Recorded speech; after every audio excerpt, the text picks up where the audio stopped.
जो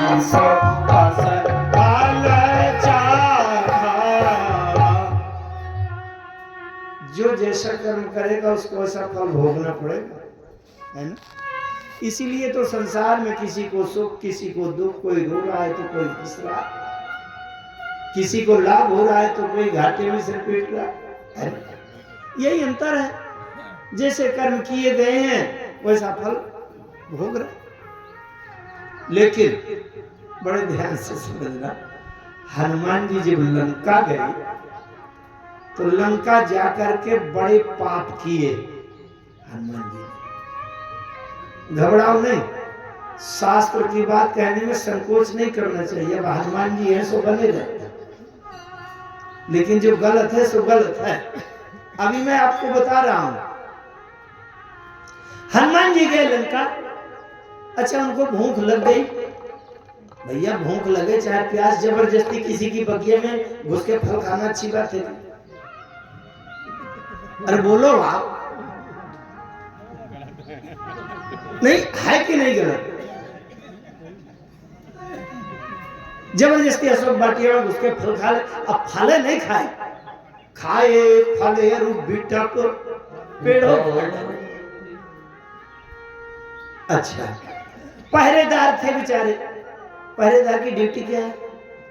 कोई घुसे तो रोके।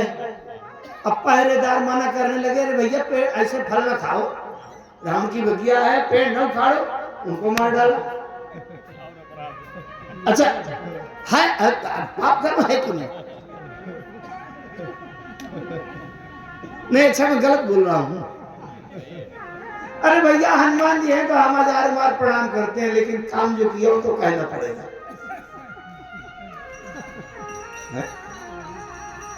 अच्छा, लंका में गए, पूरी लंका जला दिया। धर्म शास्त्रों में लिखा, बड़े ध्यान से समझना, बड़ी मानस की बड़ी गहरी गुत्थियां हैं। इनका रहस्य जानने की आवश्यकता है।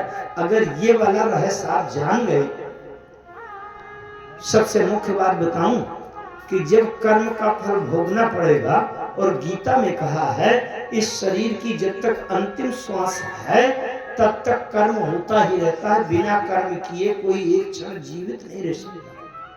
न ही कश्चित क्षणमपि जात उत्तिष्ठते कर्म। क्योंकि मैं तो गीता, वेदांत, उपनिषद इनके व्याख्यान में भी जाता हूं। न ही देह व्रताम सत्यम त्यक्तुम कर्मान्य श्रेष्ठा। किसी भी शरीरधारी के द्वारा संपूर्ण कर्मों का त्याग संभव नहीं है जब तक शरीर है। जीवन कर्म होता है। आंख देख रही है तो कर्म हो रहा है, कान सुन रहे हैं तो कर्म हो रहा है, मन सोच रहा है तो कर्म हो रहा है। कोई कोमा में भी चला जाए तो हृदय धड़क रहा है तो कर्म हो रहा है, और उसका फल भोगना पड़ेगा। अब अगर कर्मों का फल भोगना बंधन है तो हम जिस समय अंतिम श्वास से इस शरीर को छोड़ रहे हैं तब तक कर्म होता रहा है, तो हमें कर्म का फल भोगने के लिए जन्म लेना पड़ेगा, है? फिर हम मोक्ष कब होगा? गीता ने कह दिया, जातस्य ही ध्रुवोर मृत्युम ध्रुवं जन्म मृतस्य च तस्माद् परिहार्ये यर्थे न त्वं शोचितुमर्हसि। तो जन्म लेने वाले की मृत्यु निश्चित है, यहां तक तो बात समझ में आती। लेकिन मरने वाले को अगला जन्म जरूर लेना पड़ेगा, तो मोक्ष कब होगा? बात समझ में कठिन लग रही है क्या? कुछ अच्छा, धर्म शास्त्रों में लिखा है कि अगर किसी की 6-8 महीने, साल 2 साल की सूखी घास रखी हो और एक गाय के खाने भर की हो, इतनी मात्रा भी ज्यादा ना हो, 1-2 किलो सूखी घास पड़ी हो लेकिन उसके काम की हो, और अगर कोई उसमें आग लगा दे तो इतना बड़ा जघन्य पाप लगता है कि इस सृष्टि में उस पाप से छूटने का कोई उपाय नहीं। तो हनुमान जी ने पूरी लंका छोड़ दी। अब एक अपराध और किया बहुत बड़ा, इससे भी बड़ा पाप, इससे भी बड़ा पाप। अरे भैया काम करके लौट रहे थे, चुपचाप लौट ही आते, क्या किया कि चलत महाधोनी कर जैसी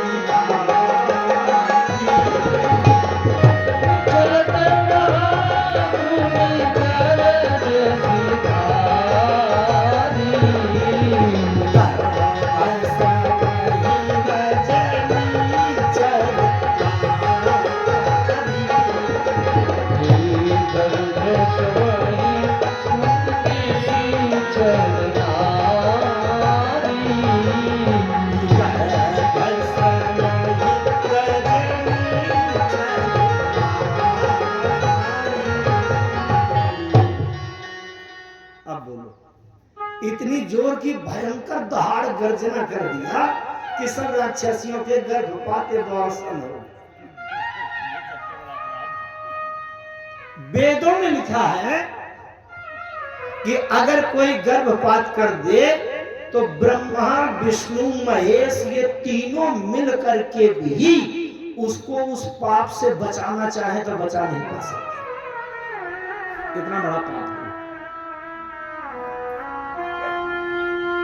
अब बताओ पाप कर्म किया कि नहीं। एक बात और बता दूं बड़ी बारीकी से, गर्भ के अंदर अगर पिंड बन गया है तो उस समय किसी हादसा या घबराहट या किसी सदमा शॉक लगने से गर्भपात हो जाता है।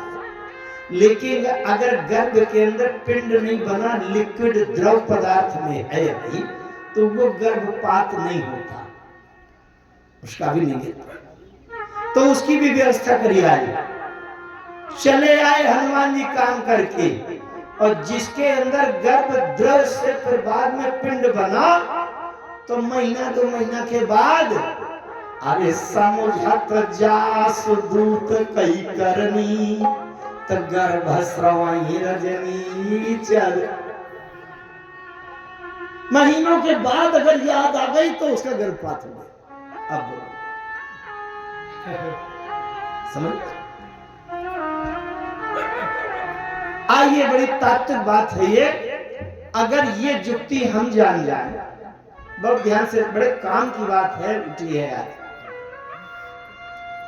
ये। अगर हमको भी शैली पता चल जाए, सिद्धांत पता चल जाए, ये जुक्ति हमको भी पता चल जाए, तो हमको भी किए गए कर्म का फल भोगने का बंधन नहीं बनाना पड़ेगा। बंधन से मुक्त हो जाएंगे और यही मोक्ष है।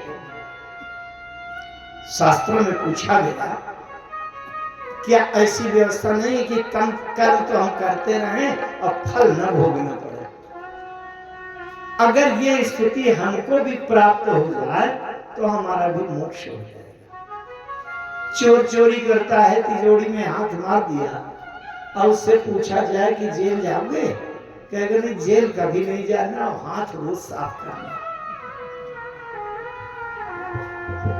इस प्रसंग में देखते हैं, ले अच्छा, जब हनुमान जी ने पाप कर्म किए तो हनुमान जी को कहां जाना चाहिए? अरे जिसने पाप किया नरक जाना चाहिए। नरक गए क्या? नहीं गए। आखिर कौन सी विधि है, वो क्या स्थिति है, क्या ऐसी जुक्ति है कि हनुमान जी ने इतना विनाशकारी पाप सब कुछ किया, लेकिन उनको दोष नहीं लगा, नरक नहीं जाना पड़ा, दुख नहीं भोगना पड़ा, कष्ट नहीं भोगना पड़ा। अगर वही जुक्ति, वही स्थिति, वही सिद्धांत हम भी समझ लें, हमारे जीवन में, मन में, बुद्धि में, मस्तिष्क में, हृदय में वो बात बैठ जाए, तो हमको भी फल का बंधन नहीं लगेगा और हम मुक्त हो जाएंगे। बात समझ? राम कथा में 2 पात्र ऐसे हैं जिन्होंने इस सृष्टि में सबसे बड़े पाप कर्म किए और दोनों को फल नहीं भोगना पड़ा। 2 पात्र से, एक तो हनुमान जी आपको बताएगी है ना, और दूसरा है रावण। कुछ लोग कहा करते हैं रावण बड़ा भक्त था, बड़ा ज्ञानी था, कभी उसकी बात मत सुनिएगा जो ऐसा कहे। क्यों? वो आज भक्त ज्ञानी बताएगा, अक्कल आपके दिमाग में भर देगा कि असली भगवान तो रावण है, राम खलनायक है, तो राम की मूर्ति निकाल फेंकवाएगा, रावण को बैठा के कहेगा आती उतार। समझ? हमसे आपसे ज्यादा मंदोदरी जानते हैं रावण के बारे में। मंदोदरी से पूछा गया, रावण भक्त था, ज्ञानी था, परोपकारी था क्या कि और कुछ था? मंदोदरी कह रही है, आज दे पर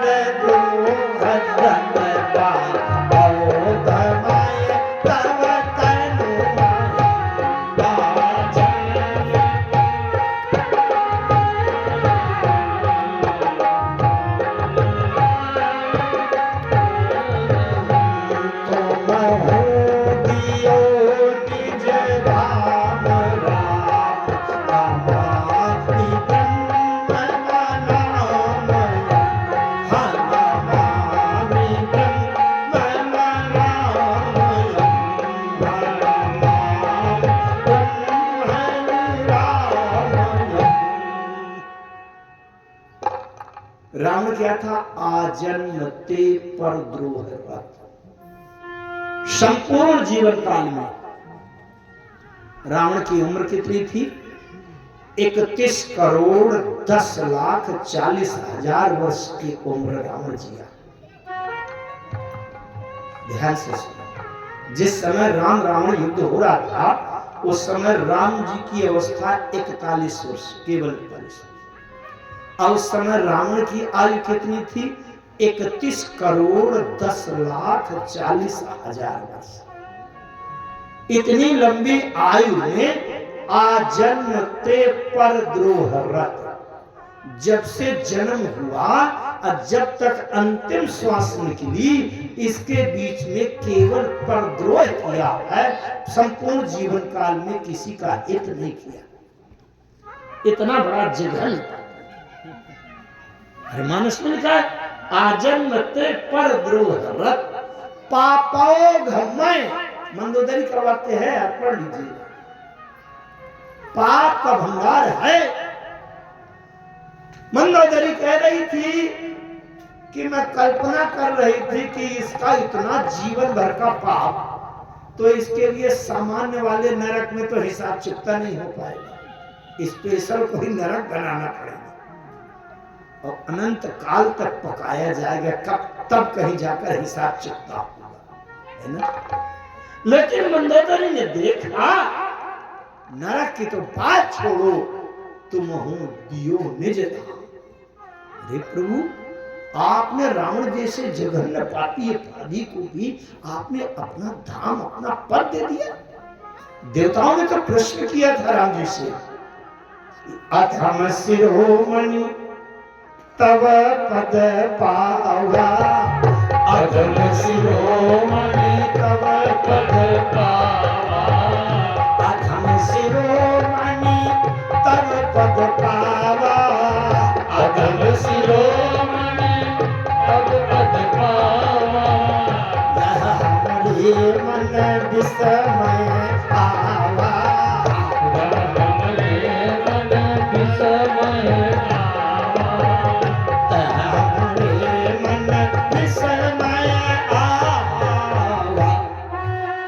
अधम शिरोमणि।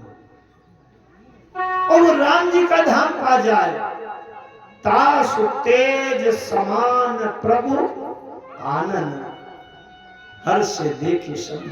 तो रावण को पाप का यह फल भोगने के लिए नरक क्यों नहीं मिला? वह हनुमान जी ने पाप किए, उनको नरक क्यों नहीं? दोनों के लिए तो बात बताना बड़ा कठिन है, मुश्किल है, क्योंकि आज तीसरा दिन है, अभी और रात की सभा है। मैं हनुमान जी के बारे में चर्चा करूंगा। हनुमान जी लंका गए। लंका गए, लंका को 2 बार देखा।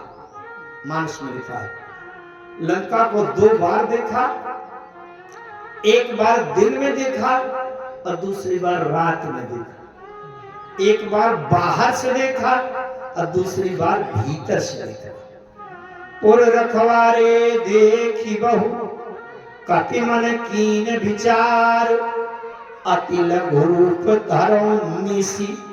निसी माने रात। अब रात में देखो, इसका मतलब अभी तक रात में नहीं देखा था। अभी तक कब तक देखा था? दिन में देखा। अति लघु रूप धरो निसी, नगर करो पैसार। पैसार माने प्रवेश कर दिया। इसका मतलब अभी तक प्रवेश नहीं किए थे।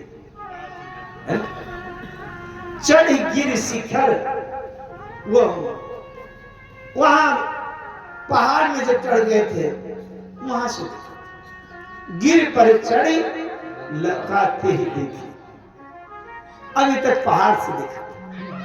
अच्छा, अब विचार किया कि भीतर घुस करके देखे। बड़े ध्यान से समझिएगा, जो हमारी बात चल रही है उसी में चल रही है। लंका को बाहर से देखना है रूप, और लंका को अंदर से देखना है स्वरूप। समझ? रूप और स्वरूप। तो लंका को अंदर से देखने। अच्छा, ये क्यों देख रहे? इतना क्या लगाव है लंका को इतनी बारीकी से देखने? ये भैया भक्ति की खोज है। बाहर से लंका को देखा तो बहुत सुंदर, सोने की बनी है, और उसमें ज्यादा समझाने की आवश्यकता नहीं है। 1-2 तोला सोना हमारी देवियां पहन लेती हैं तो चमचमा जाती हैं, और जब पूरी लंका सोने की बनी है तो लंका की सुंदरता को कहने क्या। अगर बाहर की सुंदरता देख करके ये मान लिया जाए कि यहाँ भक्ति है, ये सबसे बड़ा बुद्धूपना है। क्योंकि बाहर से जो दिखाई देता है वो होता है रूप। अच्छा, पहले दिन में देखा। बड़ी एक मार्मिक बात है हमारे आपके जीवन के व्यवहारिक पक्ष की, थोड़ा संकेत करूंगा, आप समझ जाएंगे। दिन में संसार के समाज में, मेला झमेला में, भीड़ में हम लोग कितने सुंदर दिखते हैं, कितने शिष्ट सभ्य, वस्त्र, चंदन, तिलक ये सब लगाए, बातें बड़ी अच्छी होती हैं, व्यवहार बड़ा अच्छा करते हैं, हाथ जोड़कर विनम्र। लेकिन हमारे आपके जीवन को कोई 1 बजे रात में है जब बंद कमरे में जाते हैं और फिर कहीं से कोई देख ले, तो हो सकता है इतना घृणित रूप दिखाई पड़ जाए कि दोबारा देखने की इच्छा न रहे। बड़ा बेकार। बस भैया, बाहर से सुंदर, शिष्ट, सभ्य, आकर्षक, प्रभावी हो, ये संसार के लिए हो सकता है, पर जरूरी नहीं कि इसमें भक्ति हो। भक्ति का पता तो तब चलेगा जब अंदर का चित्र ठीक हो। बस में इसलिए अंदर हनुमान जी भक्ति की खोज कर रहे, इसलिए अंदर देखना चाहते हैं। और एक बात और कहूं मैं, भक्ति में जहां तक बाहर के सौंदर्य का, कोई वेशभूषा का कोई महत्व तो नहीं है, वो तो हृदय की भावना को देखनी चाहिए। हनुमान जी को लगा जब इतना अच्छा पूरा ये नगर है, प्रत्येक भवन कैसा दिख रहा है। अरे मंदिर मंदिर प्रति गली सोता, मंदिर मंदिर प्रति गली सोता, मंदिर मंदिर प्रति गली सोता, मंदिर मंदिर प्रति गली सोता, देखे जाता गणित जोता, देखे जाता गणित जोता, देखे जाता गणित जोता, देखे जाता गणित जोता। तो तमाम सब कुछ देखा, रावण के महल में चले गए। राम के महलों में जे गए तो गए दशानन मंदिर माही, अति विचित्र कही जात सुनाही। शयन किए देखा कपिते ही, मंदिर महुन दीख भय। क्या है इसका मतलब? प्रत्येक शब्द हमको खींचता है कि इस पर विचार करो। मंदिर में वैदेही नहीं दिखाई पड़ी, इसका मतलब मंदिर में केवल देही भर दिखाई पड़ा, वैदेही नहीं है ना? अच्छा, जिसके जीवन में केवल देह भर रह जाए और बिना देह वाला गायब हो जाए तो क्या करेंगे?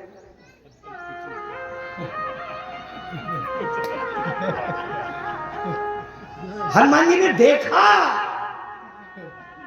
शयन किए देखा कपिते ही, मंदिर महुन दीख वैदेही। वैदेही माने बिना देह वाला तत्व जो है वो गायब है और देह भर पड़ा है। क्या करना चाहिए? जला देना चाहिए। सब मरे हुए हैं तो जला दिया। हाँ।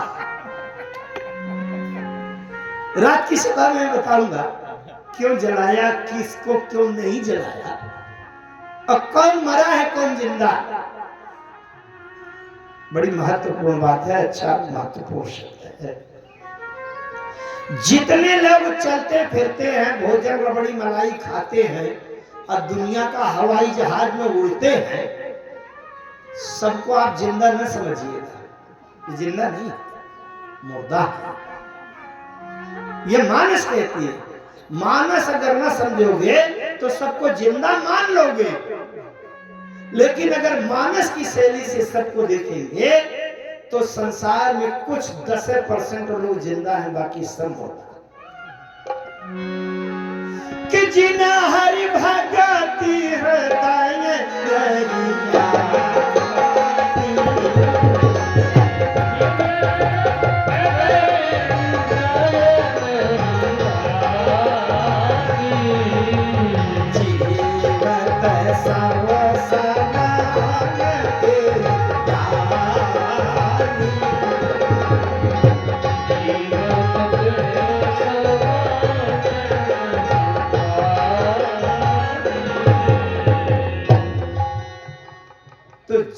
हरि भगति हृदय नहीं आनी, जीवित सौ समान तेज।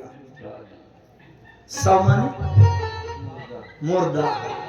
मुर्दा दो तरह के होते हैं, एक होता है मरा मुर्दा, एक होता है जिंदा मुर्दा। अच्छा, मानस कहती है कि नहीं? चौपाई समझ में आ रही है? जिन हरि भगति हृदय नहीं आनी, जीवित सौ, ये जिंदा मुर्दा। खूब रबड़ी मलाई खाएगा, करोड़ों अरबों का व्यापार करेगा, दुनिया की बातें करेगा, बड़ा शासन करेगा, आकाश में हवाई जहाज में उड़ेगा, सोने से लदा रहेगा, बैंक अकाउंट बढ़ता रहेगा। पर मनुष्य का जीवन मिलने के बाद अगर हृदय में राम जी की भक्ति नहीं आई तो जिंदा मुर्दा है वो, और जब बिल्कुल मर जाता तो मरा मुर्दा होता ही। मैं राम जी से रोज प्रार्थना किया करता हूँ, प्रभु अगर जिंदा मुर्दा बनने की नौबत आवे तो इससे पहले मरा मुर्दा बना दीजिएगा, वही ठीक है। पृथ्वी का भार बन करके क्यों जिए, क्या करें? एक कथावाचक की बात कहूं, मैं तो इस तरह नहीं बोलता, लेकिन एक कथावाचक कहते हैं, बड़े प्रसिद्ध है इस समय, उनका नाम पड़ा हुआ है। वो कहते हैं, सुनो, एक घड़ी आधी घड़ी, आधी में पुनिया।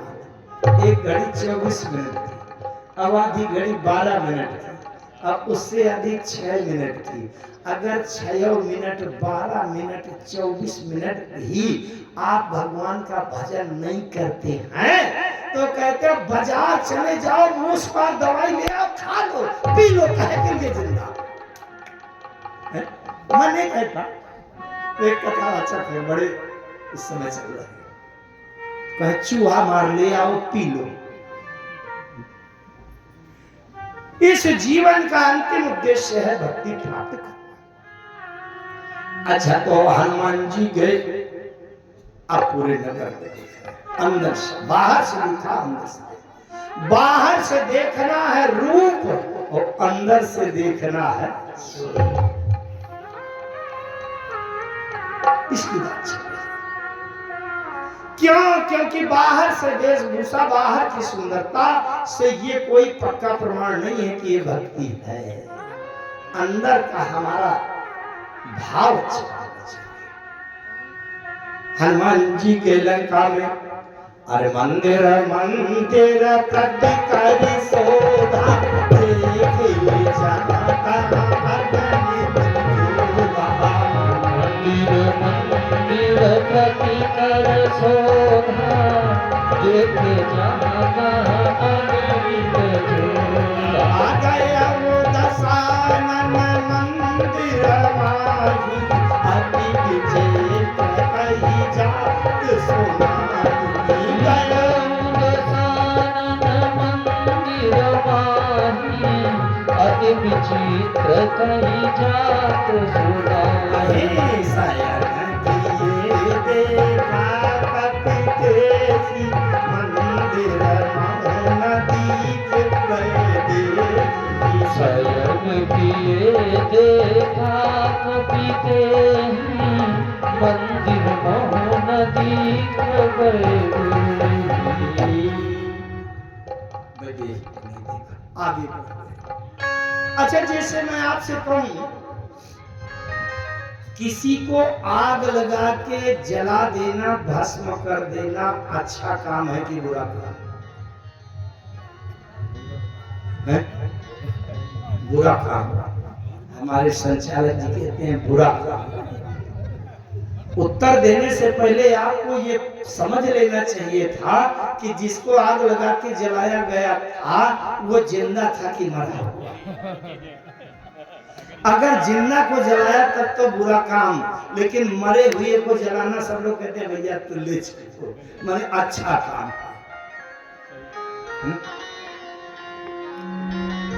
हनुमान जी आगे बढ़े और विभीषण जी का भवन एक पुण्य दीप सुहावा। अच्छा, मंदिर जैसे दूर से आवे, कितना बढ़िया भव्य कलश शिखर दिख रहा है।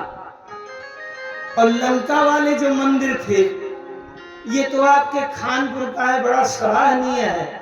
लेकिन लंका में जिस नगर की बाउंड्री वाली दीवार सोने की बनी है, उनके जो शिखर गुंबज बने थे वो तो सोने सोने से चमचमा रहे थे।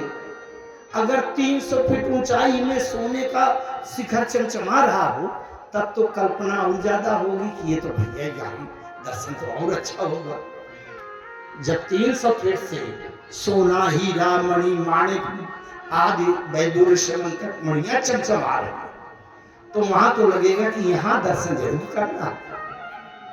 हनुमान जी पहुंचे, अब वहां पहुंचे कि यहां दर्शन करना है किसका? वैदेही का, सीता का, भक्ति का, भगवान का दर्शन।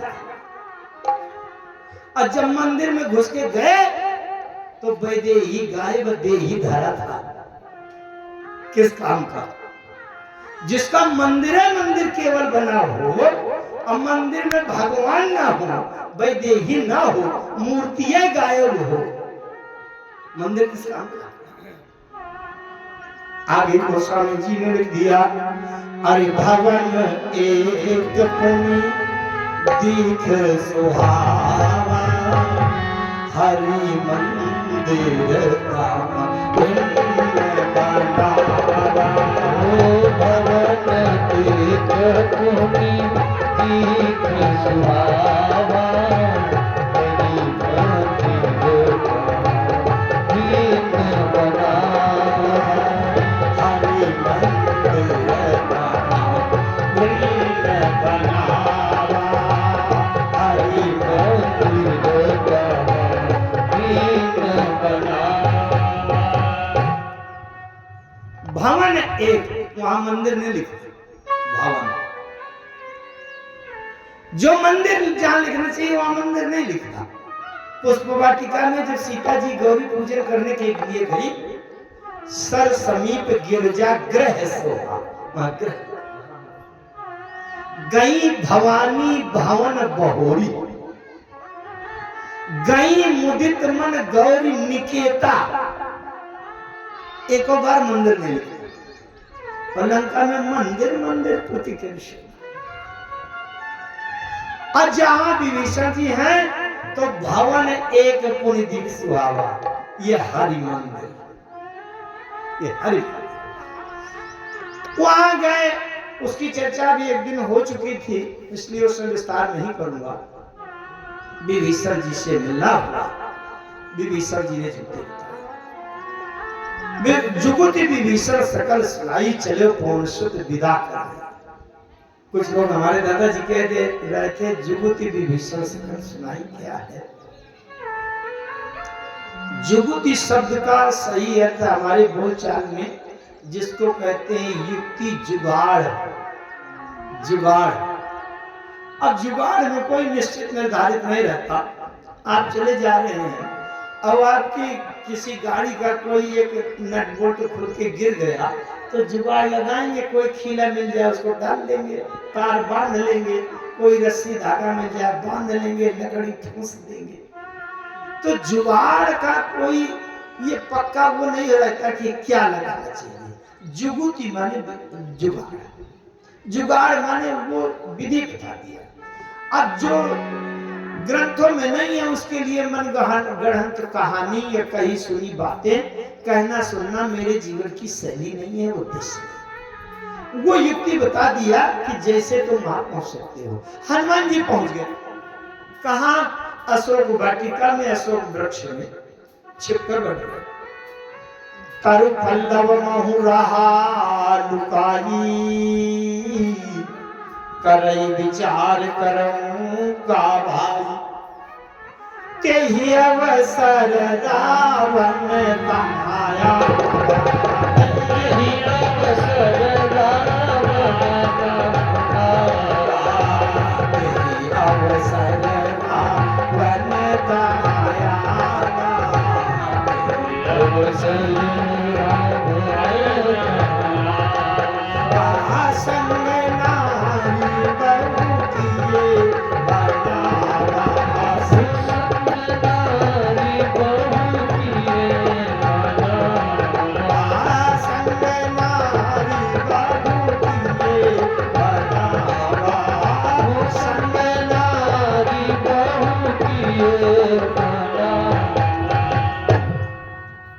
रावण आ गया अशोक वाटिका।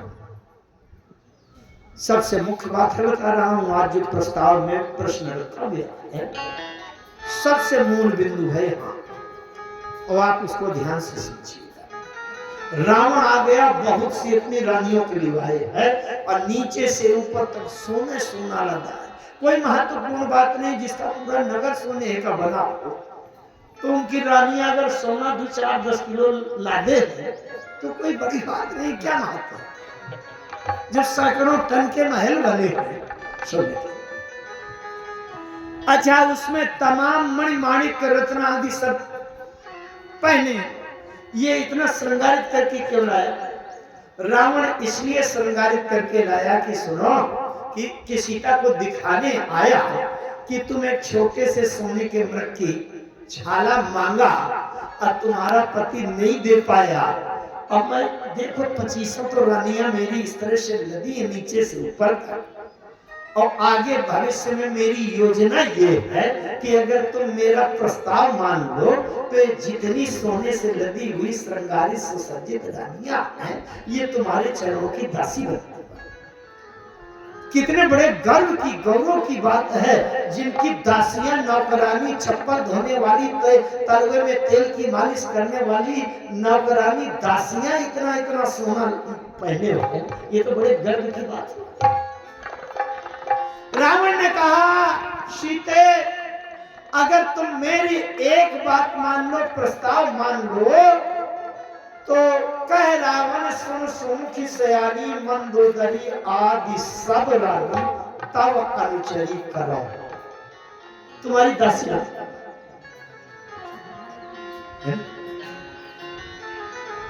सीता जी ने एक बात कही। सीता जी ने कहा कि एक दिन अमावस की आधी रात में एक जुगनू एक कमल के पास गया। और जुगनू ने कमल से कहा, कमल भैया हम तुम्हारा खिला हुआ जरा चेहरा देखना चाहते हैं, एक बार खिल जाओ। कमल ने कहा कि मैं खिल तो जाता, लेकिन समस्या ये है कि अंधेरे में मैं खिलता नहीं। तो जुगनू ने कहा तुम अंधेरे की चिंता ना करो, मैं अभी लप लप लपकूंगा तो उजाला हो जाएगा, तुम खिल जाना। कमल ने कहा मूर्ख कहीं के, ये कमल जुगनू के चमकने से नहीं खिलता, ये तो सूर्य के किरणों से चमकता है, खिलता है। सीता जी ने रावण से कह दिया कि सुन दस मुख का दो तब का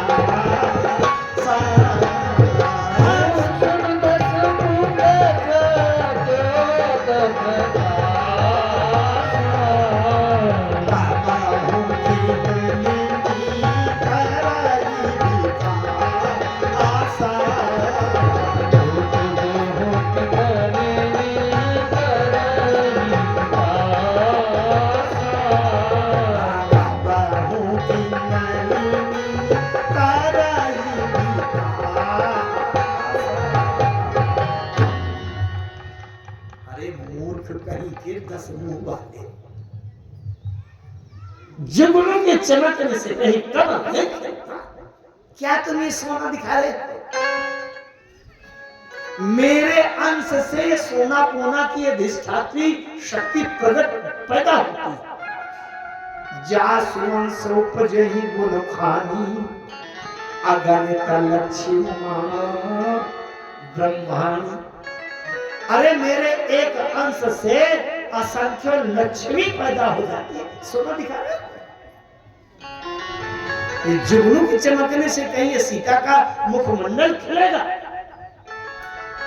रावण इतना तो समझदार था ही, समझ गया कि मुझको जुगनू कह दिया और राम को सूर्य बना दिया। आप वही सुनी खाद्य होते समय राम ही भानु समान, परस वचन सुनी काढ़ी आसी, बोला यति खिसिया सीता तय मम कृपया हो सीता के सीता तय मम कृपया परमाना सीता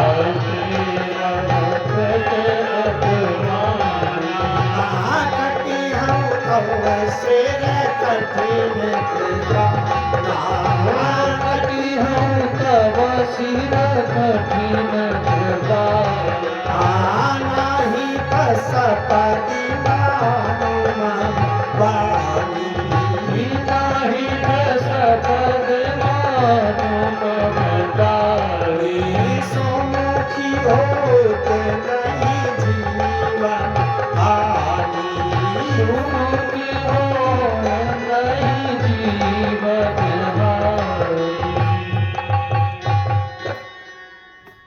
रावण ने कहा सीता तय मम कृत्य अपमाना, तुमने मेरा अपमान किया है। मुझ जैसे इतने प्रभावी प्रतापी ब्रह्म सृष्टि जहां लगी तनुधारी दशमुख बसवर्ती नर नारी, इतने प्रभावी लंकेश्वर को तुमने जुगनू बना दिया, और वनवासी जो घर से निकाल दिया गया है उसको तुम सूर्य माने बैठी हो। ये तो मेरा अपमान। अब ये कठिन कृपाना तलवार से तुम्हारा सिर गर्दन से काट दे। सुनत बचन को मारन धावा, मारने के लिए दौड़ तलवार निकाले हैं हाथ में। तलवार कौन सी है? चंद्रहास नाम की तलवार है। ये चंद्रहास तलवार भगवान शंकर ने रावण को दिया था, तपस्या में प्रसन्न होकर। और भगवान शंकर का ये वचन था कि ये तलवार चंद्रहास जिसके ऊपर ऐसे प्रहार कर दी जाए उसकी मृत्यु निश्चित हो जाएगी, वो बचेगा नहीं जिंदा। घाव से मतलब नहीं है, घाव चाहे एको न लगे, ऐसे जरा सा स्पर्श भर हो जाए तो भी मरना पड़ेगा, क्योंकि शंकर जी की महिमा लगी है। सुनत बचन पुनि मारन धावा, पहले शब्द आया, मानस को मैं एक एक शब्द समझने का प्रयास किया करता हूं। ये दावा नहीं कि मैं सब जानता ही हूं, लेकिन एक शैली है मेरी। सुनत परस बचन सुनि काढ़ी असी, असी माने तलवार, काढ़ी माने निकाल दिया, काढ़ी माने म्यान से बाहर निकाल दिया, म्यान से बाहर तो पहले निकाल दिया। अब फिर सुनत बचन पुनि मारन धावा, मारने के लिए 2 कदम जो 4 कदम पीछे था दौड़ पड़ा और यूं कर दिया ऐसे हाथ। बात समझिए, ये तलवार ऐसे लपक गई, सीता के गर्दन और तलवार में 6 इंच का गैप है। 6 इंच और लपक जाए, ऐसे हिल जाए और गर्दन में केवल छू जाए तो सीता मर जाएगी। क्यों? क्योंकि शंकर जी की महिमा लगी है उसमें। हनुमान जी उसी अशोक वृक्ष के पत्तों में छिपे बैठे। तारु पल्लव महुराहा लुकाई, कितना प्यारा शब्द दिया है, लुकाई। लुकाई माने जब छोटे छोटे बचपना था, एक दूसरे को लुकने छिपने का खेल खेला करते, लुकाई।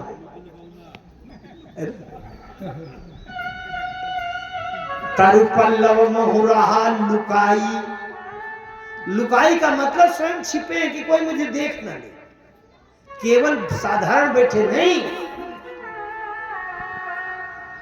अच्छा, विचार कर रहे हैं, उसी समय रावण ये घटना कर रहा है, तलवार निकाला, चंद्रहास।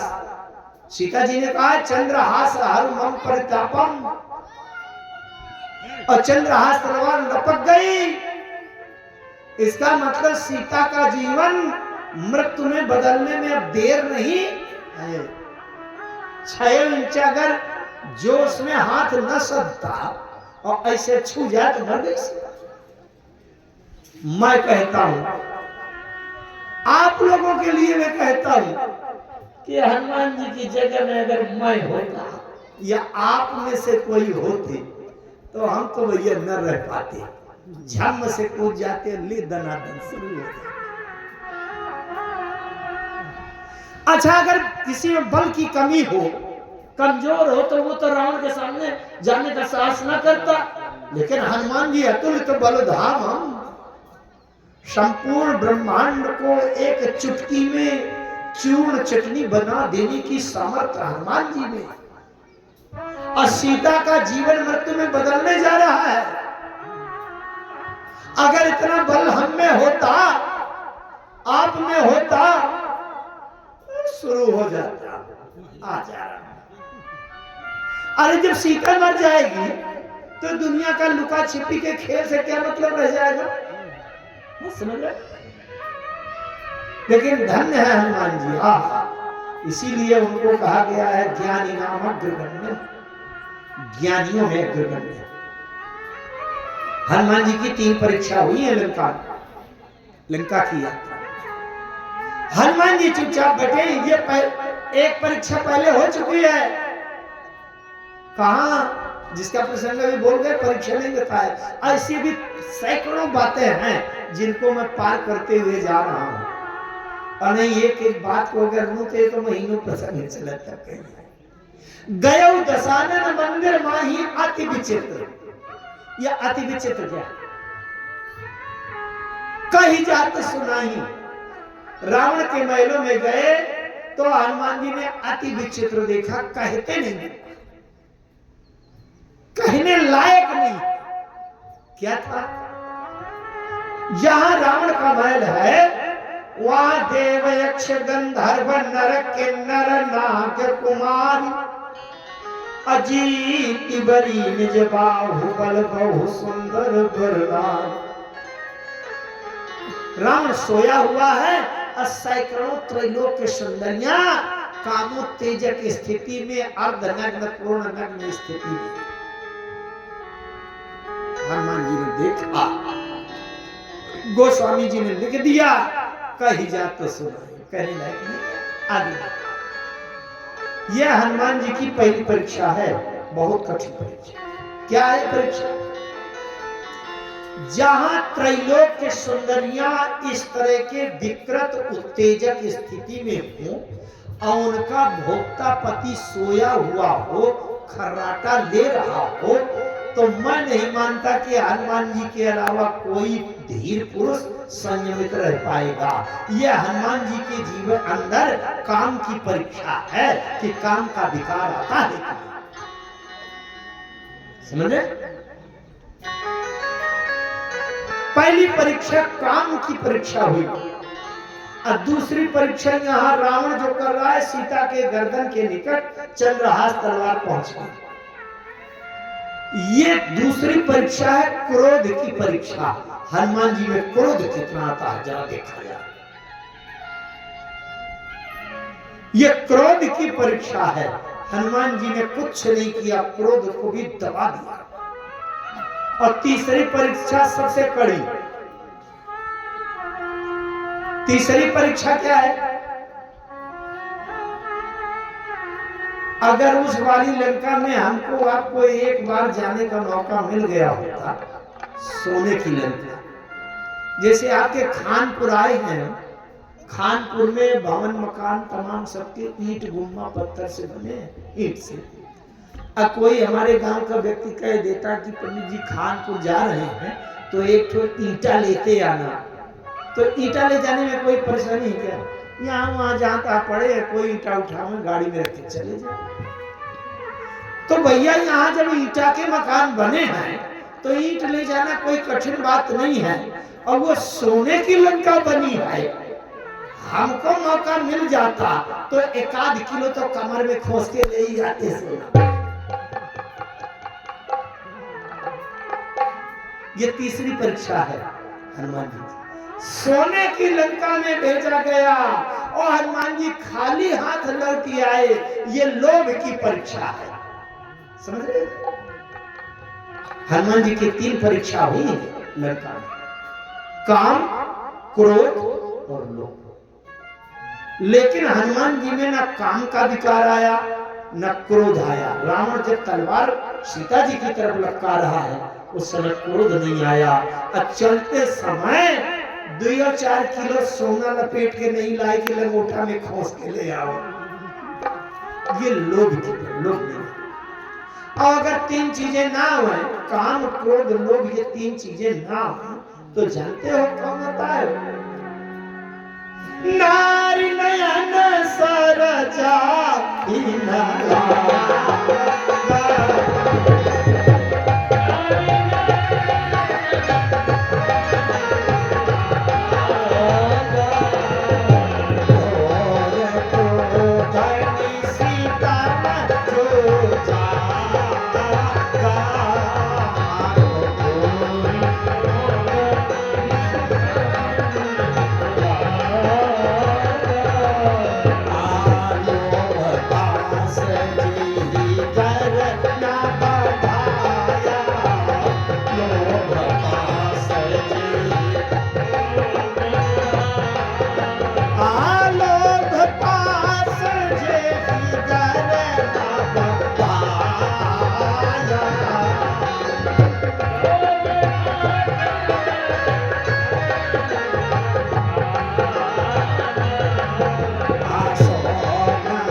ये 3 चीजें अगर जिसके जीवन में विकार न उत्पन्न कर पाए तो क्या है? जीव नहीं है। नारी नयन सर जाहि न लागा।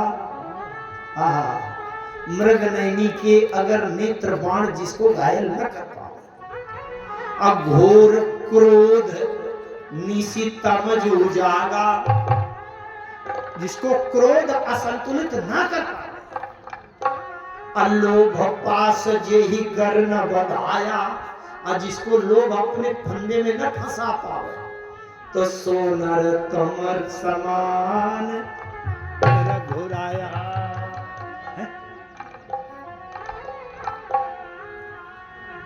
तो हनुमान जी देख रहे हैं रावण। अच्छा एक बात बताऊंगा, सीता अगर जिंदा है तो सबसे बड़ा खतरा किसको है?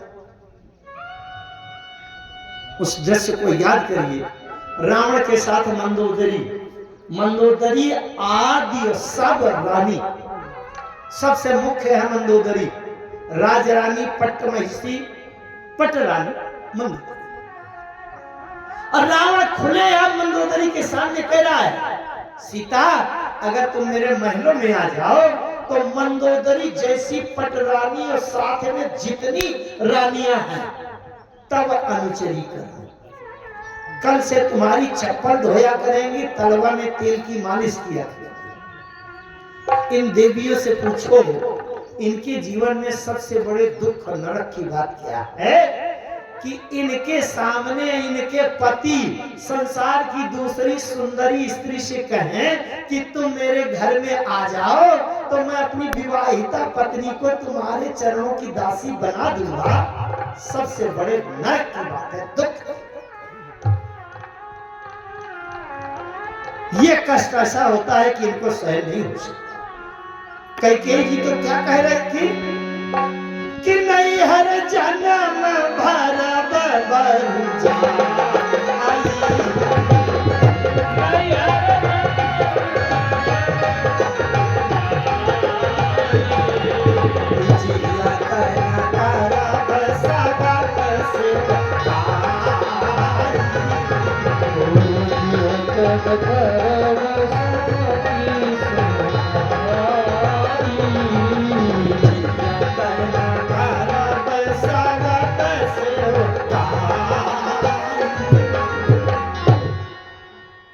कैकेयी जी कह रही हैं, जब मंथरा ने बताया कि तुम सवत रहोगी ना, सवत की मां, तो तुम्हें अपने सवत कौशल्या की सेवा करनी पड़ेगी। जो सुत सहित करहु सेवकाई तो घर रहो न आनो पाई। कैकेयी कहती है नैहर जन्म भरब बर जाई। ये भरब क्या है? भरब का मतलब अगर मायके में 4 रोटी भोजन देने की गुंजाइश नहीं होगी तो मजदूरी करके पेट भर लूंगी, लेकिन जब तक जिंदा रहूंगी सवत की सेवा नहीं करूंगी। मंदोदरी को कैसा लगा होगा जब रावण ने सीता जी से कहा कि तुम मेरे महलों में आ जाओ, अब मंदोदरी को भी तुम्हारी दासी बना दूंगा। मंदोदरी को कैसा लगा हो? मंदोदरी को यह लगा होगा भैया ये सीता जब तक जिंदा रहेगी तो मेरे जीवन के लिए नरक है, इसलिए सीता जल्दी मरे। सोचना चाहिए कि नहीं? अच्छा सीता आज हाँ नहीं कर रही, अरे महीना 2 महीना 4 महीना साल 2 साल 10 साल, आखिर कभी तो निराश होगी। और अगर 10-20 साल के बाद इसने हाँ कर दिया कि चलो राम का तो अतः पता नहीं है, अब रावण को स्वीकार कर लिया जाए, अगर ये यहाँ रावण के प्रस्ताव से महलों में आ गई, अब मुझे अगर इसकी चप्पल धोना पड़े, इसकी पैर दबाना पड़े, तो कितना बड़ा नरक है। इतनी बड़ी पट्टमहिषी राजरानी मैं, तो मंदोदरी को तो सोचना चाहिए भैया सीता मर जाए तो ठीक है। बस में सीता मर जाए तो ठीक है, न रहे पास न बजे। तो मंदोदरी को तो रावण से और ये कहने चाहिए अरे कैसे मारो मारो, आपकी बात नहीं मान रही, इतनी ढिठाई, आपकी बात किसी ने कहीं कोई काटा हो तो ऐसा है नहीं, और ये आपकी बात नहीं मारो जल्दी। लेकिन ऐसा नहीं हुआ। क्या हुआ? जैसे रावण ने तलवार लेकर सीता जी के गर्दन की तरफ चंद्रहास तलवार लटकाई, वैसे मंदोदरी ने हाथ पकड़ लिया रावण का। लंकेश्वर आप जैसे त्रैलोक विजेता को, अरे कोई लोकपाल आया होता, दिक्पाल आया होता, बहुत बड़ा विजेता आया होता, किसी देश का राजा होता और उसके ऊपर इतना बड़ा अस्त्र प्रहार करते तो ठीक था। ये बेचारी अबला स्त्री मरी मराई तो वैसे बैठी है, न भोजन कर रही न पानी पी रही, हड्डी भर रह गई है। और ये अबला स्त्री, अबला जिसमें कोई बल नहीं है, कोई साहस नहीं है, कोई धैर्य नहीं, उसके ऊपर इतना बड़ा अस्त्र उठा रहे हो। ये बहादुरी नहीं है। अबला स्त्री के ऊपर इतना बड़ा अस्त्र चलाते, ये शोभा नहीं देता, ये वीरता नहीं, बहादुरी नहीं है। हाथ पकड़ लिया। गोस्वामी जी ने लिख दिया, मैं तनया कही नीति बुझाओ, सुनत बचन पुनि मारन धावा। सुनत बचन पुनि मारन धावा। सुनत बचन पुनि मारन धावा, मारन धावा। तनया कही नीति बुझावा, मैं तनया कही नीति बुझावा। मैं तनया कही नीति बुझावा। मंदोदरी ने, मैं तनया मैंने मंदोदरी ने हाथ पकड़ के अरे मारना। ध्यान से समझिए, कर्म के बंधन से छूटने का रहस्य क्या है, यहीं पर छुपी हुई है बुद्धि। राम कथा रामचरितमानस कहानी नहीं है। हनुमान जी ने झक से आंखें खोली और राम जी का धन्यवाद किया, प्रभु आपने मुझे बचा दिया। कैसे? राम जी का धन्यवाद किया, प्रभु जिसको मारने के लिए उकसाना चाहिए था, उस मंदोदरी को आपने बचाने का काम देकर सावधानी से ड्यूटी में लगा रखा था। कि जिस समय रावण तलवार ऐसे करे उस समय पकड़ लेना हाथ। इसका मतलब है प्रभु गजब हो गया, जिसको मारने के लिए और उकसाना चाहिए वो बचाने का काम कर रही है। अगर इस समय में धैर्य न रखता, झम से कूद पड़ता, 2-4 हाथ लगा देता रावण को, तो जीवन भर के लिए अहंकार पाल लेता, अहंकारी बनने से बचा लिया। और भविष्य में मुझे अहंकार हो जाता कि भैया उस रात अगर मैं ना होता तो सीता मर जाती, सीता जिंदा न रहती। बात समझ में आ रही? जबकि सीता मेरे बचाए से, किसी के बचाए से नहीं बच रही। सीता को बचाने के लिए प्रभु ने मारने वाले को उल्टा ड्यूटी लगा रखा है। जय हो, धन्य हो प्रभु। इसका मतलब हनुमान जी ने पक्का कर लिया। अच्छा, अगर नीचे झम से कूद पड़ते, रावण से कुछ संघर्ष करने लगते और सीता बच जाती है तो बची बचाई है, पहले से बची है। लेकिन हनुमान जी को अहंकार हो जाता, भ्रम हो जाता कि नहीं, अगर मैं ना होता, अच्छे मौके में पहुंच गया, अगर मैं ना होता तो सीता आज ही निपट जाती है ना। केवल बचाने का अहंकार पाल लेता। हनुमान जी ने समझ लिया कि इस सृष्टि में, ब्रह्मांड में कोई कुछ नहीं करता, जो कुछ करते हैं सो राम जी करते हैं। इसलिए अब के बाद मैं कुछ नहीं करूंगा, न करने का मन करूंगा, न करने का प्रयास करूंगा। जो होना होगा अपने आप ही हो जाएगा। जैसे मृत्यु की घड़ी की स्थिति में सीता को बचाने का काम मंदोदरी के द्वारा किया गया, ऐसे जितने काम जो कुछ होने होंगे वो सब अपने आप ही होते जाएंगे। मैं कोई काम नहीं करूंगा। है? समय क्या हुआ? अभी क्या हो गया? 47 है महाराज जी। अरे अभी 10-12 मिनट। आइए थोड़ी बात देखिए। हनुमान जी अशोक वृक्ष में बैठे थे।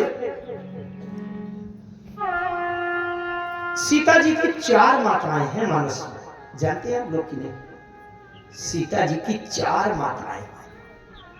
पहली माता तो पृथ्वी है, सीता जी भूमि पुत्री हैं, भूमिजा। और दूसरी माता सुनैना जी हैं, उन्होंने पालन पोषण किया। और तीसरी माता जब पुष्प वाटिका में गौरी पूजन के लिए गई थी तो कह रहे थे पति देवता सुती मातु प्रथम तो। तीसरी माता गौरी जी। अब तीनों माताएं ये बड़ी शक्तिशाली, प्रभावी और सक्षम समर्थ हैं, लेकिन भैया तीनों बने बने की साथ नहीं है, बिगड़े में साथ देने वाली नहीं।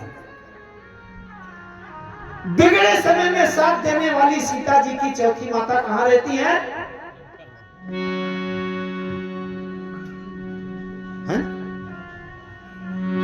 त्रिजटासन बोली कर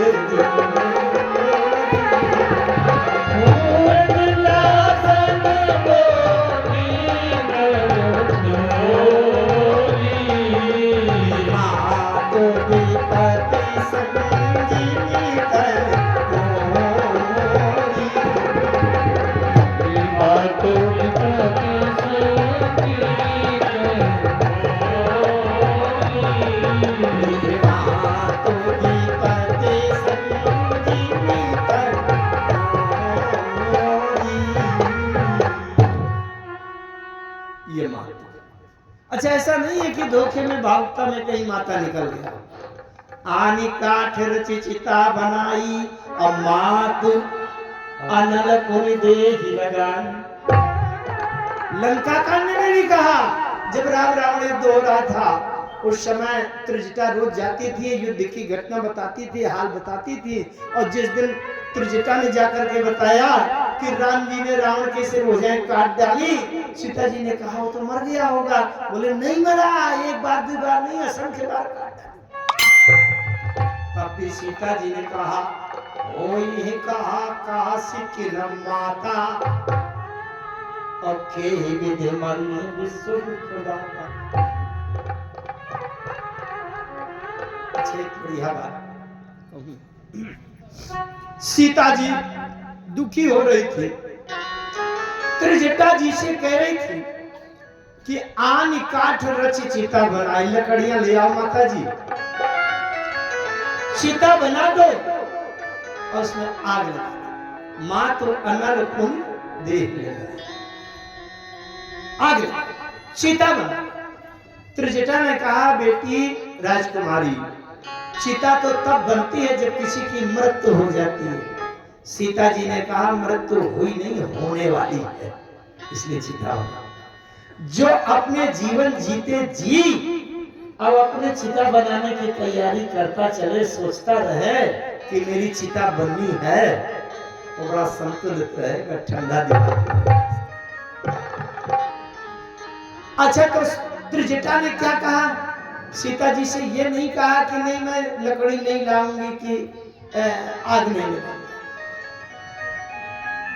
एक बात थोड़ी सी और बीच में है, वो बड़ी महत्वपूर्ण है, उसको सुनो। त्रिजटा एक सपना सुनाने लगी। अरे सपने बानर लंका जारी, सपने बानर लंका जारी, जाग धान से ना सब मारी, जाग धान से ना सब मारी, घर आरूढ़ नगन दस सीसा, घर आरूढ़ नगन दस सीसा, मंडित सिर खंडित भुज बीसा, मंडित सिर खंडित भुज बीसा। लंबा सपना है। यह विदिशा दक्षिण दिश जाई, सीता लंका मनो विभीषण पाई, तब प्रभु सीता बोल उठाई, नगर फिरी रघुवीर दुहाई। लंबा सपना। अच्छा, जैसे सुबह सुबह आपकी नींद खुले, दरवाजा खोलकर बाहर आए और आपका पड़ोसी मित्र भी निकले और वह सपना सुनावे, 1.5 घंटा तक सुनावे, तो आप सुनेंगे क्या? ध्यान से 10 मिनट में कहेंगे भैया जल्दी निपटाओ, फालतू का दिमाग ना खाओ, सपना है ना? हनुमान जी ने सोचा बड़ा लंबा, इतनी कहानी सुना रही है, लंबा सपना। अरे हनुमान जी ने कहा कौन दिमाग लगाता। त्रिजटा ने अंत में सावधान कर दिया, सावधान, इस सपना को सपना मानकर अनसुना मत कर देना। और एक वाक्य कह दिया कि यह सपना मैं कहा पुकारा,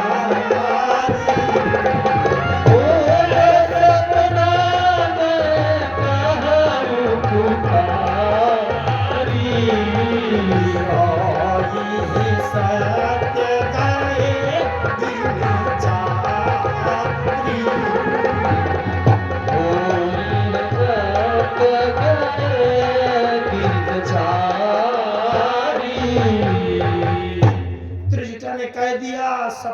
नामकरण सुना मत कर देना। पुकारी माने ललकार कर। ऐसा नहीं है कि कान में फुसुर फुसुर कानाफूसी कर रही है। कानाफूसी तो चुगली, झूठ, चालाकी ये भी हो सकता है, लेकिन यह सपना मैं कहा पुकारी ललकार कर कहती हूं, यह सपना सत्य हो जाएगा। अच्छा, सपना का मतलब क्या है? पूरे सपना का अर्थ पूछा जाए कि पूरे सपना का अर्थ क्या है? सपने बानर रंग का जारी, जात धान सेना सब मारी, सब राक्षस मर गए। गदहा में बैठकर खर आरूढ़ नगन दसीसा, बिल्कुल न कोई सोना चांदी कुछ नहीं। अमुंडित सिर, ये सिर कटे हुए, खंडित भुज भी सब भुजाएं कटी हुई, और गदहा में बैठकर दक्षिण दिशा की तरफ चला गया। और यहाँ पूरे राम जी की जय जयकार हो रही है। अभी विभीषण राजा बन गए हैं, सीता जी वापस चली गई हैं। इस सपना का अर्थ क्या होता है? इस सपना का अर्थ होता है चिल्लाकर ललकार कर कह रही है कि रावण का नाश हो।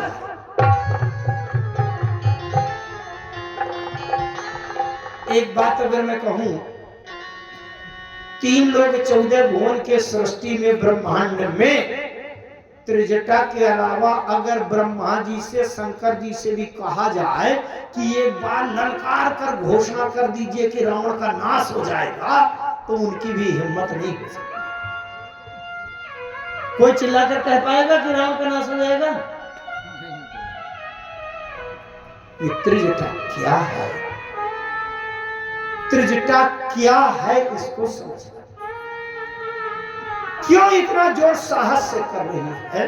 कह रही है कि यह सपना मैं कहूं पुकारी, कोई सत्य गए दिनचारी। ये त्रिजटा क्या है, इसको समझने की आवश्यकता। समय हो गया। अच्छा है, 2, 4, 5 मिनट अभी और सुन लो, ध्यान से सुनिएगा। बातें हो सकता है कुछ कठिन लगे, लेकिन भैया प्रयास यही है कि समझ में। त्रिजटा क्या है, कौन है? नहीं, त्रिजटा कौन है अगर कहूंगा तो विद्वान लोग बैठे हैं, बता देंगे कि विभीषण की पुत्री है। मैं कौन है नहीं पूछ रहा, त्रिजटा क्या है बड़े ध्यान से सुनिए। त्रिजटा नाम राक्षसी एका। त्रिजटा शब्द का अर्थ होता है त्रि माने 3 और जटा माने जटा। 3 जटा है इसमें। जटा कहां होती है? सिर के बाद जटा। तो इसकी 3 जटा हैं। कौन कौन सी जटाएं हैं? ये जटा भी बड़ी महत्वपूर्ण। त्रिजटा नाम राक्षसी एका, राम चरण। चरण, जो लोग संस्कृत जानते होंगे, चरण शब्द हमारे महापुरुष बैठे हैं। चरण शब्द चर धातु से बना है। चर माने होता है चलायमान, सक्रियता। यहां से वहां अगर ये शरीर चलायमान होकर वहां पहुंचे तो जिस अंग के द्वारा चर क्रिया होती है उस अंग को चरण कहते हैं। हमारे जीवन में जो कार्य व्यवहार होते हैं उसी से आचरण बनता है। चर माने क्रिया हो रही, आचरण। और जिसका स्मरण करने से आचरण भी मंगल हो जाए उसको मंगलाचरण कहते हैं।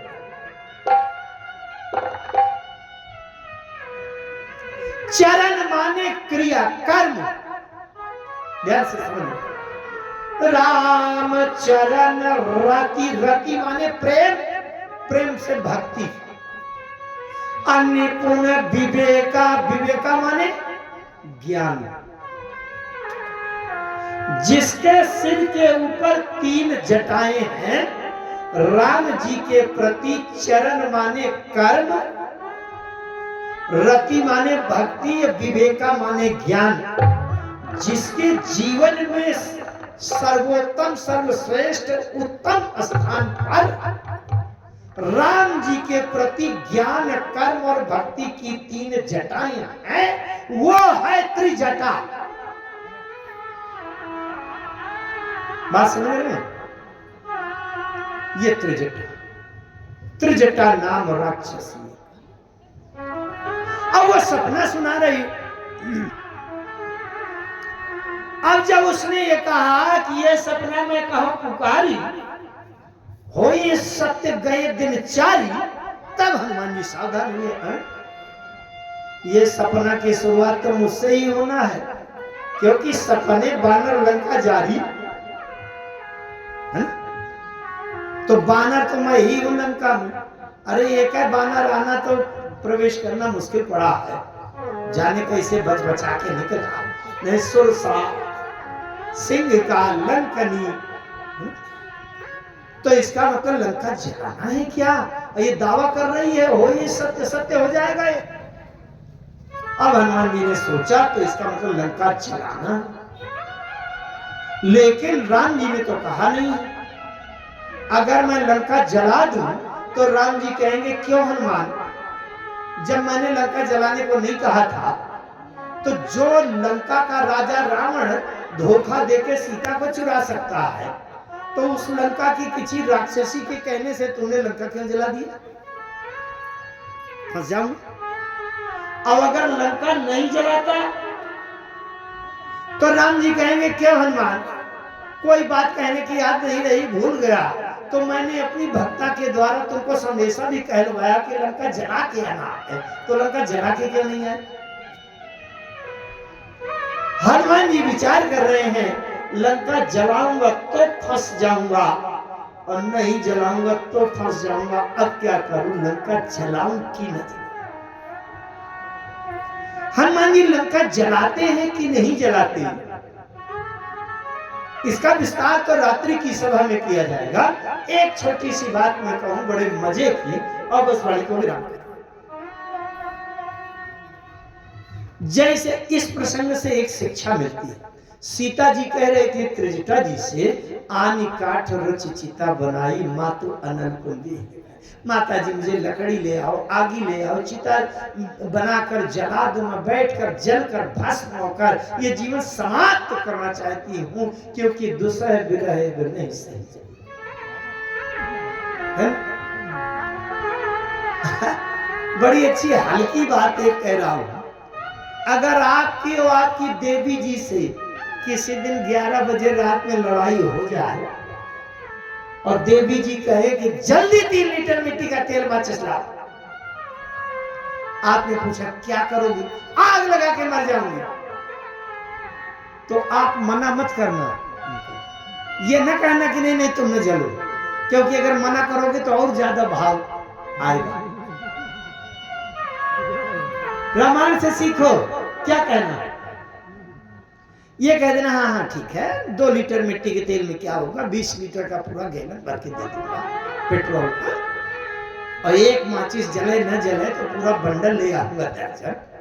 लेकिन ये तो देखो कि 11 बजे रात में सब दुकानें बंद हो गई हैं, तो सवेरा होने दो, दुकान तक खोल ले दो।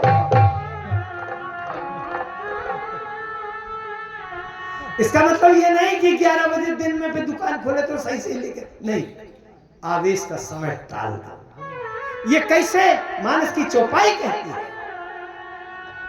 त्रिजटा जी से जब सीता जी ने कहा आनी काठ रच चिता बनाई और मातु अनल पुन देहि लगाई, तो सीता जी ने ये नहीं कहा कि मैं लकड़ी नहीं लाऊंगी, कि चिता नहीं बनाऊंगी, कि आग नहीं लगाऊंगी, ये नहीं कहा। त्रिजटा जी ने कहा बेटी देवी राजकुमारी, लकड़ी ले आऊंगी, चिता बना दूंगी, आग लगा दूंगी, आराम से तुमको बैठा भी दूंगी, लेकिन समस्या ये है कि निसी न अनल मिली सुन सुकुमारी। बात वही आ गई कि नहीं? बताओ आधी रात में जब कहे तो आधी रात में आगी कहां मिलेगी? सवेरा तो हो जाने दो, सवेरा हो जाने दो, इतनी आगी मिलेगी कि पूरी लंका में आग बढ़ जाएगी सवेरे। अच्छा, त्रिजटा ने कहा है यह सपना में कहूं पुकारी हो, ये सत्य गए दिन चारी, जब पूरा सपना 4 दिन में सत्य होना है तो पहला लक्षण, पहला सपना सवेरे से शुरू हो जाएगा कि नहीं? शुरुआत कहां से? सपने बानर लंका। इसलिए त्रिजटा जी ने धैर्य बंधाया और अष्टो निज भवन सिधारी। हनुमान जी अशोक वृक्ष में बैठे हैं, आगे मुद्रिका गिराते हैं। बल्कि जब ज्यादा गुण गंभीर और तात्विक कथा कहता हूं तब तो मैं यही कह देता हूं कि हनुमान जी ने वही आग बरसा दिया। मानस में लिखा है, मानस में लिखा है। चूंकि श्रोता सीमित रहते हैं इसलिए बहुत गंभीर बात नहीं लेता, सामान्य सिद्धांत लेता हूं। हनुमान जी ने वही आग बरसा दिया उसी समय, वही सीता जी के ऊपर। मानस में लिखा है आग, यहाँ की जो संसार की आग होती है, ये अगर जलाना शुरू करे तो एक तरफ से सबको जलाती चली जाती है ना? लेकिन वो जो आग बरसाई हनुमान जी ने, वो पढ़ी लिखी जानकार ज्ञानवान समझदार अग्नि है। वो जानती है क्या क्या जलाना है, क्या क्या नहीं जलाना।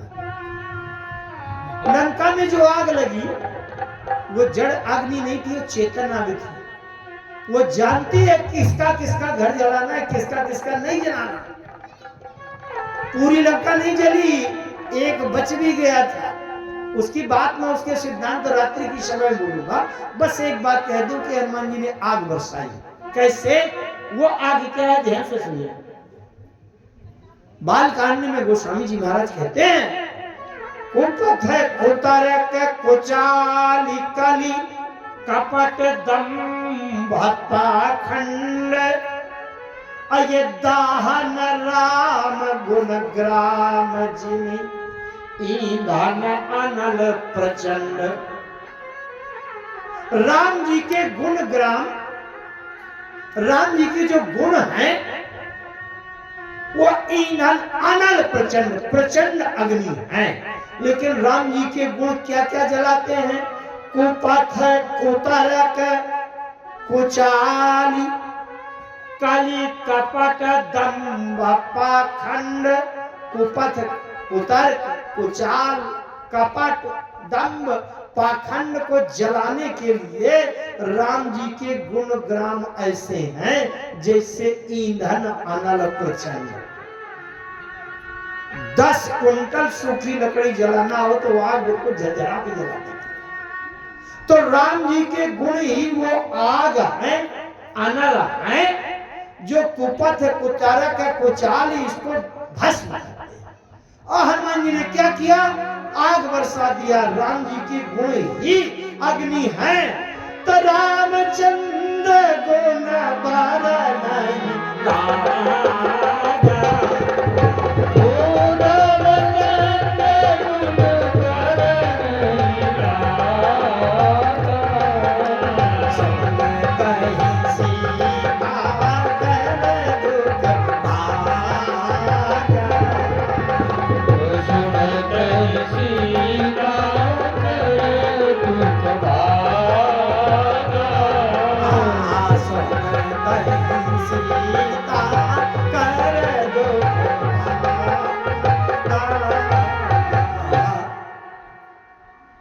राम जी के गुण रूपी अग्नि की वर्षा कर दी हनुमान जी ने।